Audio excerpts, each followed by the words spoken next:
and we want to bring you up to date on some other breaking news this hour. There's been a powerful earthquake off the coast of Japan. It's prompted a tsunami warning. Our Kyung La joins us on the line to tell us a bit more about it. Kyung, just give us the details. What we're reading is a magnitude 7.1. It's about 120 miles, we understand, east of the main island. What have you witnessed? In Tokyo, this is something that a lot of people are going to feel today, because we were just sitting in the bureau and you could actually start to see the pictures on the walls start to shake. If there is a quake, normally we feel it sort of dissipate very, very quickly, but this was something that we felt over an extended period of time. And part of the reason for that is because this was a shallow quake. Now, it is about 160 kilometers off the East Coast. Right now, we have not heard of any reports of destruction. So we want to make sure people understand that right now it does not appear that there's been any devastation in Japan, but there has been a tsunami warning issued. They are very concerned right now about what that will do. It's not expected to be extraordinarily high, about a half meter or so. So all the televisions here are live. The local newscasts are all watching the coast to see what the impact is going to be. But just taking a look at what the local news is covering here, it does appear to be quite calm, and we're just waiting to see what the impact of this is going to be. Okay, you know, it's so fresh in people's mind what the effect of a shallow quake can be. We've seen that in Christchurch, New Zealand. We're not suggesting that we're going to see this kind of damage in Tokyo, but so far as a lot of the high-rise buildings go, and buildings in general there are concerned, very much equipped and built to deal with, you know, being flexible in cases like this. Absolutely. I mean, Japan is one of the most earthquake-prone countries in the entire world. A lot of people here remember Kobe, and after Kobe, there were some major structural changes made to many buildings here.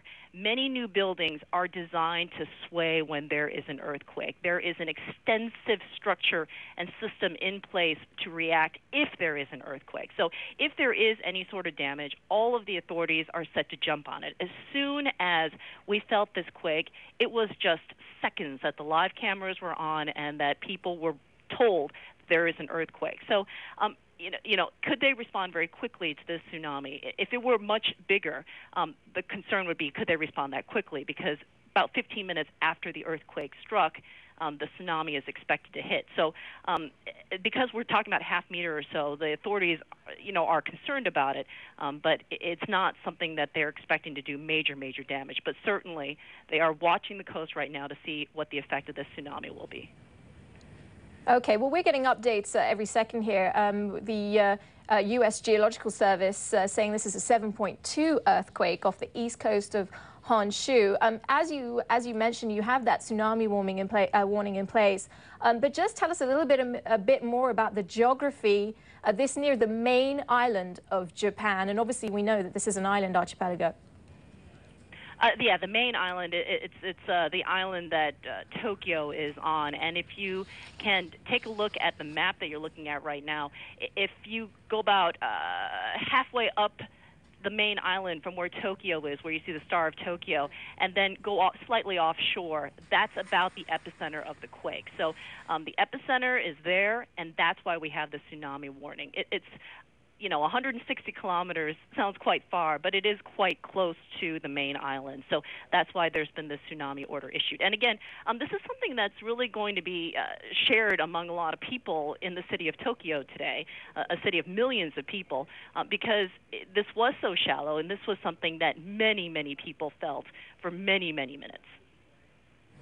Okay, you say many minutes. You know, sometimes 30 seconds can be a long earthquake, but you're saying minutes? Just tell us exactly what happened from start to finish, if you could, Kyung.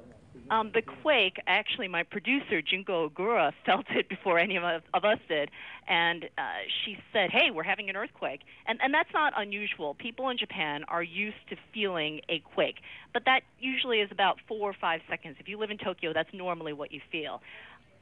3 minutes later, we're still feeling a shaking. And my bike, I ride my bicycle to work. It's moving back and forth slightly. So, yeah, this is something that, you know, maybe there isn't going to be extensive damage. So that, you know, very lucky. But this is certainly something that a lot of people felt today. Okay, but this is something, of course, that the region is prone to. Are there, as you want to call it, a lower grade earthquakes that happen pretty regularly? Or is this, I mean, this is a pretty large one, but one would imagine that this is a zone pretty much subject to this kind of thing. Yeah, this is something that we felt for a while. But if you live in Japan, especially if you grow up in Japan, you are used to earthquakes. It's very similar to California. If you live in an earthquake region, you do occasionally feel earthquakes. In Japan, I used to live in California, feel it much, much more regularly. So this is something that you just accept as part of your ordinary life. This is slightly, though, unusual because this was a more shallow earthquake and something that we felt over a couple of minutes.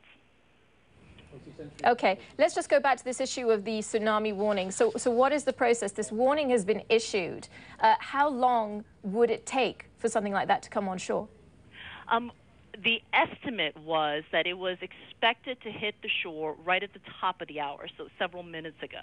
I'm just taking a look at the pictures, and I can't quite tell if it has hit or not. It does appear that they're still waiting for it to arrive. Again, we're not talking about a very, very large tsunami. We're talking about a tsunami advisory that's expected to be about half a meter. So, you know, that something to be worried about, according to the authorities, but certainly nothing to get people panicked about. This is a country also, if you are on that shore, on the East Coast or even on the West Coast, there are gates put in place. So when there is a large tsunami warning, those giant gates come down so that towns cannot be flooded.